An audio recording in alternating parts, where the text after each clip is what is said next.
So bisitahin lang natin yung mga Jensen line nga natin na nasa Pahamugan. So forever na to sa Pahamugan, ano. Ang size nga nila nung nakuha nga natin, tercera lang.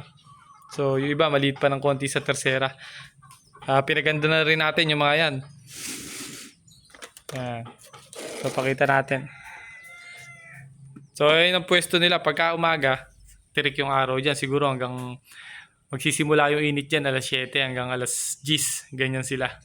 Ayan. Yan yung pwesto nila, hindi na inaalis dyan yan.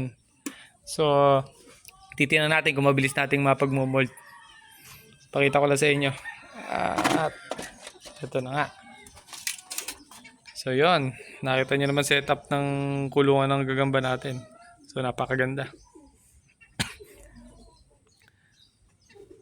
Talagang nakakala ng gagamba na nakakulong dito, nasa wild talaga sila. So hindi ko kasi makita kung nasa yung gagamba, ano, mga nakatago yata ngayon. Ayan oh. Ito isa, ayan, ayan. Tigrihan na medyo kulay green. So nagandaan lang ako sa kulay niyan. So tigrihan na medyo green ang kulay niya. Ang kagandaan naman dito sa mga gagamba na to, talagang mga bata pa. Sigurado magmo-molt at magmo-molt. So hindi katulad ng ibang gagamba na nakukuha natin sa mga masbate, mga magugulang na. Kumbaga, mga batikan na. So buksan natin tong isa. Papakita ko lang sa inyo.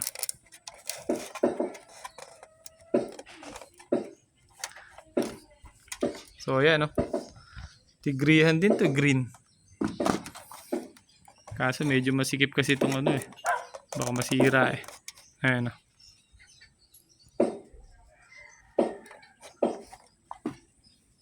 Yan, green din oh. Ayan, tigrihan na kulay green. So ganda ng kulay.